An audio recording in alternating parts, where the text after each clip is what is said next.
The sun painted the small town of Ryan, Oklahoma, in golden light as Wilma Scarberry stepped out of her modest white cottage. At 73 years old, she moved with the careful grace of someone who had learned to treasure each steady step. Her silver hair was pulled back in a neat bun, and she wore a simple lavender dress that had seen many market days. In one hand, she carried a folded canvas bag. In the other, she pulled a small cart that squeaked softly as its wheels turned on the worn sidewalk. Market day in Ryan was a tradition as old as the town itself. Farmers arrived before dawn to set up their stalls in the town square, displaying fresh eggs still warm from the coop, tomatoes that smelled like summer, and jars of wildflower honey with handwritten labels. Wilma preferred to shop early, before the crowds gathered and the noise began. Her list was simple today: butter, green beans, and if she was lucky, a jar of Mr. Dillard's famous muscadine jelly. As she walked down Hawthorne Avenue, neighbors greeted her warmly.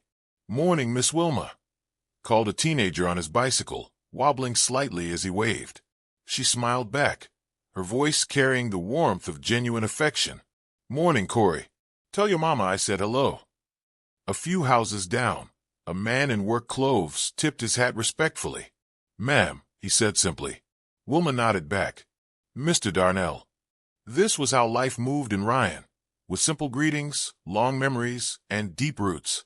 People knew Wilma not because she sought attention, but because she had never left. For decades, she had been a quiet pillar of the community. She had taught their children in Sunday school, organized food drives during hard times, and brought casseroles to families dealing with loss. She was woven into the fabric of the town like a thread that held everything together. What most people knew, but rarely spoke about directly, was who her grandson was.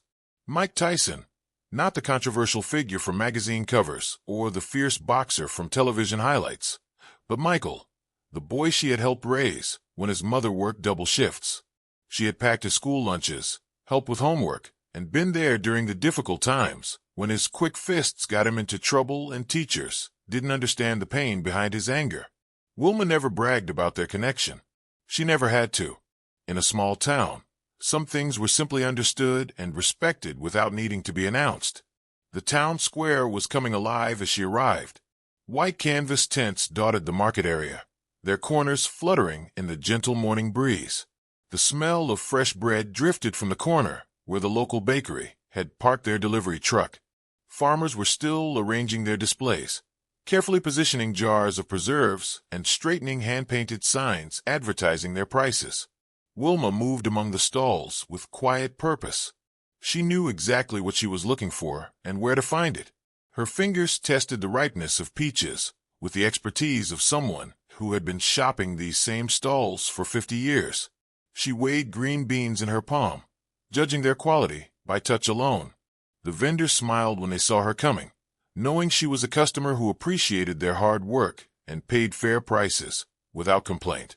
She was examining a basket of fresh okra, about to ask about the price, when a harsh voice cut through the peaceful morning atmosphere. "Hey, don't loiter here." The words were sharp and commanding, completely out of place in the gentle rhythm of market day.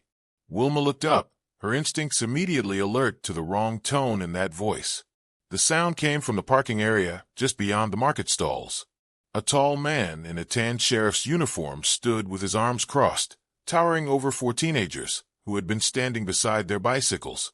2 of the boys were black, 1 was Latino, and the 4th was white.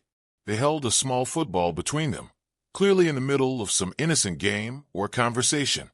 But their body language had changed in an instant, shoulders tensed, eyes lowered, jaws tight with the familiar wariness that comes from unwanted attention. The nameplate on the man's uniform read D. Cross, Sheriff Denny Cross. He was relatively new to Ryan, elected just over a year ago in a campaign that had divided the town more than anyone wanted to admit. In his late 30s, with blonde hair and the thick build of someone who worked out for appearance rather than health, he had transferred from a neighboring county with promises of order and discipline. But beneath the smile he wore at campaign rallies, Wilma had always sensed something else, something colder and more dangerous. Cross hadn't grown up in Ryan. He didn't know its people or understand its rhythms.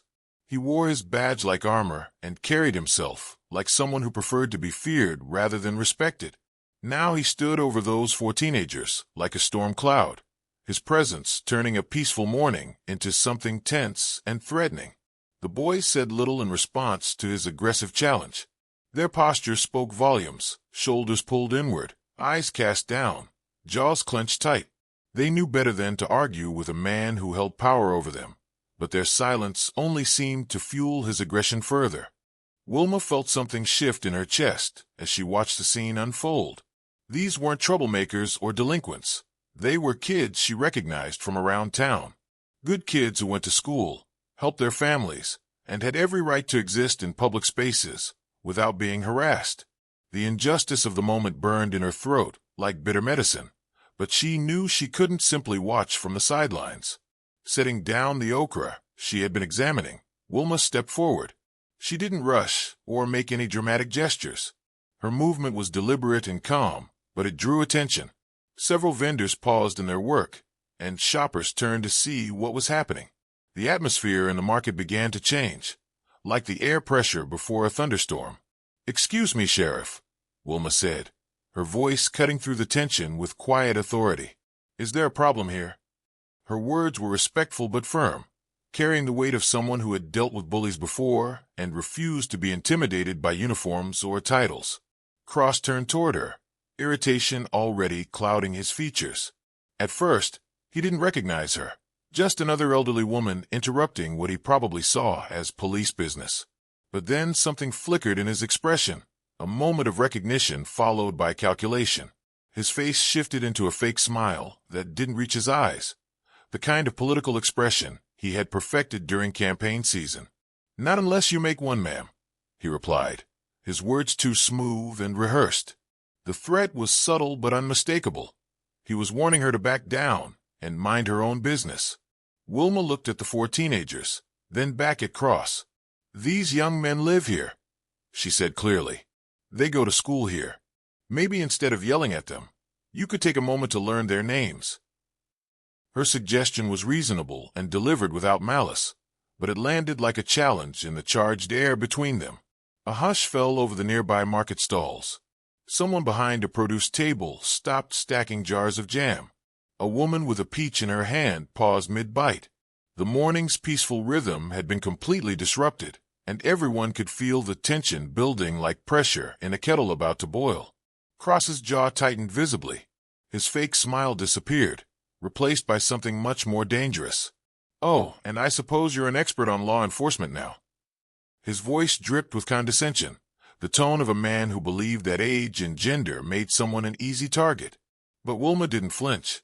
She had lived through too much to be intimidated by a bully with a badge. "No," she replied evenly. "But I do know what abuse of authority looks like.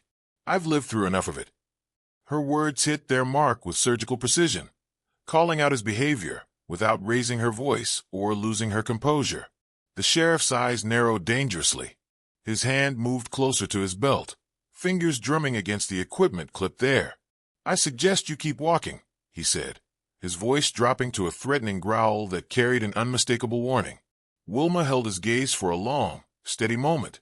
In that silence, something passed between them, a recognition of wills, a measuring of resolve. Then she nodded once, turned, and resumed her path through the market. The wheels of her cart squeaked behind her in their familiar rhythm, but the sound seemed different now, more deliberate, like a drumbeat announcing that something had changed. She didn't look back, but she could feel Cross's eyes on her like weights pressing against her shoulders. The air around her had grown thicker, charged with the dangerous energy of a man whose ego had been bruised in front of an audience. She knew this wasn't over. Men like Cross didn't forget public challenges to their authority, and they rarely forgave women who refused to be intimidated. The teenagers dispersed quietly, their football tucked away, their casual morning destroyed by an encounter that would probably stay with them for years. The market gradually returned to its normal rhythm, but something fundamental had shifted. The peaceful bubble of the morning had been burst, and everyone who witnessed it knew that the day was going to unfold very differently than they had expected. Wilma continued her shopping with outward calm, selecting her butter and green beans with the same careful attention she always gave such tasks. She found the muscadine jelly at the edge of a folding table and placed it gently in her cart alongside her other purchases. But her mind wasn't really focused on groceries anymore. Her thoughts kept returning to the parking lot, to the look in Cross's eyes, to the way his jaw had twitched when she challenged him. She recognized the type of man he was, someone who viewed her age as weakness, her calm demeanor as submission, and her voice as something to be dismissed rather than heard. But Wilma had dealt with men like Cross before, and she knew that backing down only encouraged them to push harder the next time. As she prepared to leave the market and head home, she felt something in the air that hadn't been there when the morning began. It wasn't the heat of the rising sun or the humidity that often clung to Oklahoma mornings. It was something else entirely. The electric feeling that comes before lightning strikes. The sense that forces were gathering for a confrontation that could no longer be avoided. The sun had climbed higher in the Oklahoma sky, but its warmth felt distant now, almost mocking. Wilma finished her shopping and began the familiar walk home, her cart wheels creating their usual steady rhythm on the sidewalk. The streets she had walked for decades suddenly felt different, as if the encounter with Sheriff Cross had somehow altered the very fabric of her peaceful town. She decided to take her usual shortcut through the narrow alley behind the library. It was a path she had traveled countless times, cutting between the post office and the community bulletin board, saving her a few precious minutes on the journey home. The alley was shaded by towering magnolia trees, their broad leaves creating a green canopy that normally provided welcome relief from the heat. Today, however, the shadows felt deeper, more ominous. Her footsteps echoed off the brick walls that lined the narrow passage. The sound of her cart's squeaking wheels seemed amplified in the confined space, no longer a comforting reminder of her independence, but a noise that announced her presence to anyone who might be listening. She adjusted her grip on the handle, trying to ignore the way her breathing had become slightly more shallow, the way her senses had sharpened with an alertness she hadn't felt in years. Then she heard them, a second set of footsteps.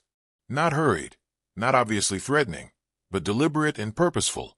The steps matched her pace, staying just far enough behind to maintain the pretense of coincidence, but close enough to make their presence unmistakably intentional. Wilma had lived long enough to recognize when someone was following her, and every instinct she possessed was now screaming warnings. She didn't turn around.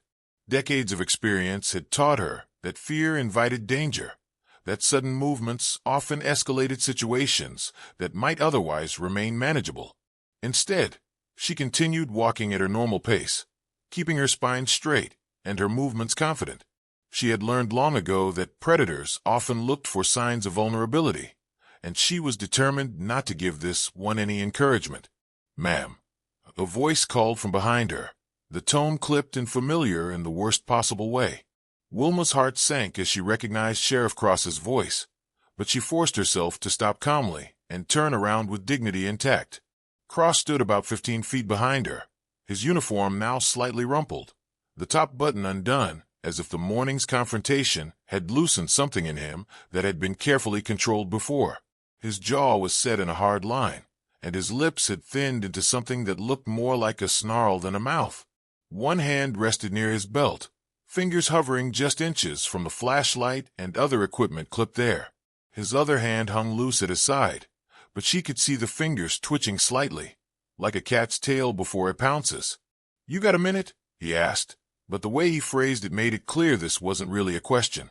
It was a command disguised as a polite request, the kind of verbal trap that allowed him to pretend he was being reasonable while actually cornering his target. "I'm walking home," Wilma replied simply. Her voice was steady, but her mind was racing.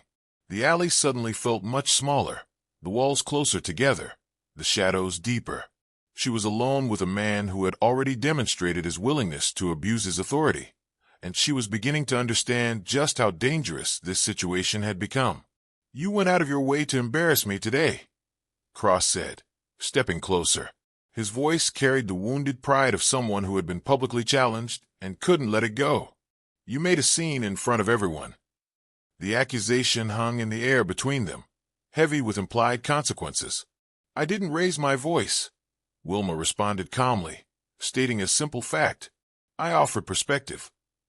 She wasn't backing down, wasn't apologizing for doing what she believed was right. Even in this isolated alley, facing a man with a badge and a grudge, she refused to pretend that speaking up for those teenagers had been wrong. You undermined an officer. Cross shot back, his voice growing harder, more aggressive. The pretense of civility was dropping away, like a mask he no longer needed to wear. I spoke up, Wilma replied, her tone remaining level despite the growing threat in his voice. She understood now that this confrontation had been inevitable from the moment she challenged him in front of witnesses. Men like Cross couldn't tolerate public defiance, especially from women they viewed as powerless. His face tightened with anger, the muscles in his jaw working as if he were chewing on his rage. Funny how people think that makes them brave, he said, the words dripping with contempt. There was something in his expression now that went beyond wounded pride or professional frustration. It was the look of someone who had decided that consequences no longer mattered, that some lessons needed to be taught regardless of the cost. What do you want, Sheriff? Wilma asked, her voice neutral but her gaze unwavering. She was afraid now, genuinely afraid, but she was determined not to show it. She had faced down bullies before, and she knew that showing fear was like throwing gasoline on a fire. The question seemed to anger him further, as if she should already know why he was there, what he intended to do. You live around here? He asked, but his tone made it clear he already knew the answer. You know I do, she replied simply. Mind proving it? The request was absurd, and they both knew it. He was well aware of who she was, and where she lived, but that wasn't the point. This wasn't about identification or verification. It was about power, about control, about demonstrating who was really in charge on the street. The absurdity of Sheriff Cross's request hung in the air like smoke from a fire that was about to rage out of control. Wilma understood immediately that this had nothing to do with proving her identity and everything to do with asserting dominance. She had lived in Ryan for 52 years, had taught half the town's children in Sunday school, had been present at more community events than Cross had probably attended in his entire tenure as sheriff. His demand was a power play, pure and simple. I've lived on Hawthorne Avenue for 52 years, Wilma said firmly. I'm going home. She moved to step around him, hoping that maintaining her dignity and refusing to engage with his game might defuse the situation. But Cross had no intention of letting her leave. This confrontation had been building since the moment she challenged him in front of witnesses, and he was determined to finish it on his terms. His arm came out to block her path. The movement wasn't lightning fast or dramatically violent, but it was unmistakably aggressive. His hand clamped down on her upper arm with a grip that was immediately painful, fingers locking around her bicep like a steel vise. The sudden contact sent a shock through her system, not just physical pain, but the violation of being grabbed by someone who had no right to touch her. She stumbled slightly under the unexpected force, her cart wobbling as its contents shifted and rattled against each other. The sound seemed unnaturally loud in the confined space of the alley, like dishes breaking in a quiet house. Don't walk away from me, Cross growled, his voice dropping to a dangerous whisper that somehow felt more threatening than if he had shouted. Wilma looked down at his hand gripping her arm, then raised her eyes to meet his gaze directly. You're hurting me, she said clearly, her voice steady despite the pain shooting through her arm where his fingers were digging into her flesh. It wasn't a plea or a whimper. It was a statement of fact, delivered with the quiet authority of someone who refused to be diminished even in the face of physical assault. But her words seemed to fuel his aggression rather than defuse it. He leaned closer, his breath warm and sour against her face, carrying the stale smell of coffee and something else, something that spoke of a man whose internal corruption was beginning to manifest physically. You think you can talk to me like that and just keep walking? The question was rhetorical, loaded with the promise of consequences that had already been decided.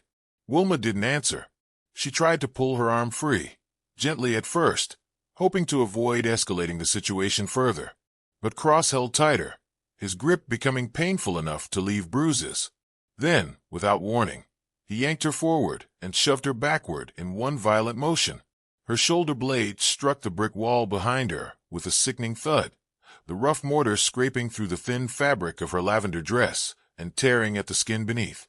Her straw hat tumbled to the ground, landing in a small puddle of dirty water that had collected near the wall.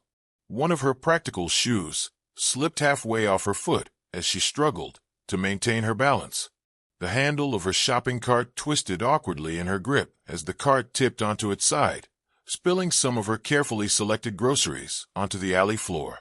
Before she could fully recover from the first assault, Cross pressed his forearm across her chest, just beneath her collarbone. It wasn't a chokehold in the technical sense, but it was a clear message of dominance and control. The weight of his arm made it difficult to breathe normally, crushing her ribs and pinning her against the unforgiving brick wall. The rough surface bit into her back through her dress, and she could feel the fabric beginning to tear further. "You don't get to do this," Wilma managed to say, her voice strained by the pressure across her chest, but still remarkably unwavering. Her hands came up not to strike him, but to push against his arm in pure self-preservation, trying to create enough space to breathe properly.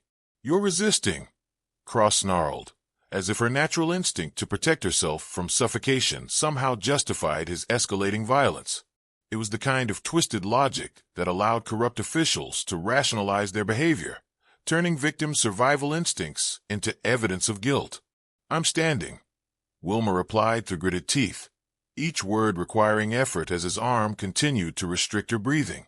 Even in this moment of physical peril, she refused to accept his narrative or give him the satisfaction of seeing her completely broken. Time seemed to fracture and slow down, the way it does in moments of extreme crisis. Somewhere beyond the alley, a bird continued its cheerful chirping, oblivious to the human drama unfolding below. A car passed on the distant main street, its engine growing fainter as it moved away from the scene. A gentle breeze stirred the magnolia leaves overhead, creating dancing patterns of light and shadow on the alley floor. But here, in this narrow stretch of pavement where shadow swallowed sound, the world had contracted to a single point of violence and the struggle for dignity in the face of it. Wilma's vision began to blur slightly from the restricted breathing, but her mind remained sharp. She was calculating, planning, refusing to give in to panic. She had survived too much in her 73 years to be defeated by one corrupt sheriff with a badge and an ego problem. Even as her body struggled against his physical dominance, her spirit remained unbroken, her sense of self intact.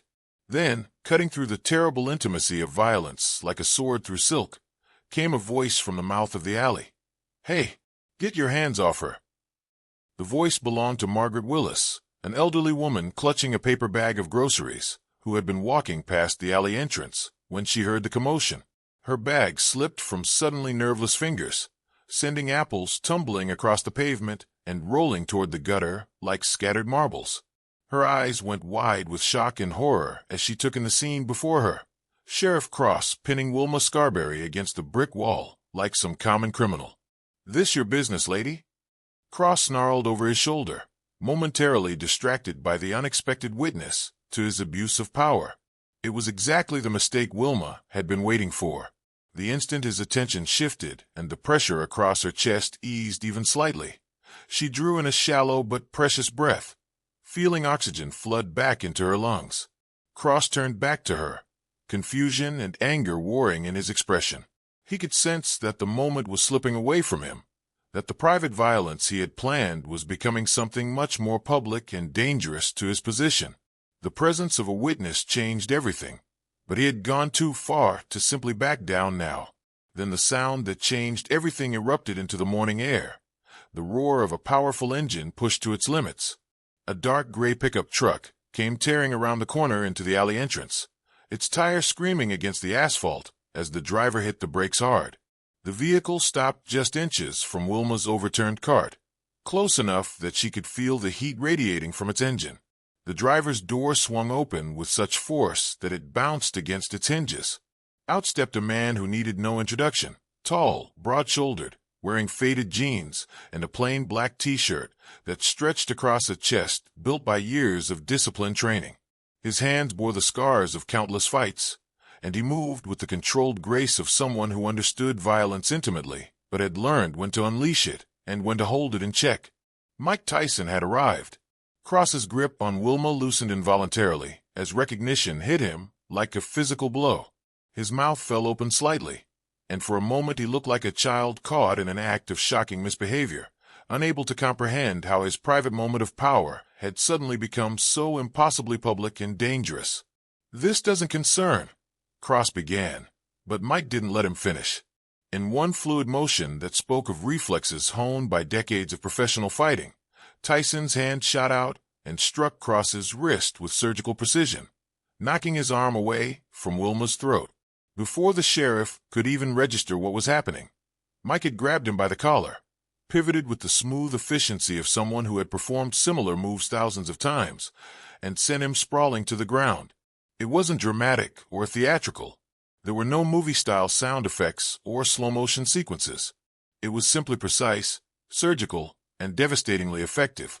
Cross hit the pavement with a grunt of expelled air, his badge scraping against the concrete with a metallic sound that seemed to echo in the sudden silence. He lay there for a moment, stunned, blinking up at the sky, as if he couldn't quite process how he had gone from being the aggressor to being flat on his back in the space of a heartbeat. Mike turned to his grandmother, his voice low and steady, carrying none of the explosive energy that had just neutralized Cross. "You okay?" The question was simple, but it contained volumes: concern, love, respect, and barely controlled rage at seeing someone he cared about being brutalized. Wilma nodded once, her breath still coming in shallow gasps, but her composure rapidly returning. Mike stepped over the fallen cart and extended his hand to her, not as if she were fragile or helpless, but as a gesture of respect from one strong person to another. She took his hand, feeling the familiar roughness of calloused knuckles that had once belonged to a little boy who came to her with scraped knees and hurt feelings. Together, they helped her stand fully upright. She smoothed down her dress, picked up her straw hat, and brushed away the dust and debris from the brick wall. Her fingers found the tears in the fabric, but she seemed more concerned with restoring her dignity than assessing her physical injuries. By now, a crowd had gathered at the mouth of the alley. People had heard the commotion, seen the truck's dramatic arrival, and come to investigate. Some were already holding up cell phones, recording everything for posterity. The age of social media meant that what happened in small-town alleys no longer stayed in small-town alleys. It went viral. It sparked conversations. It demanded accountability.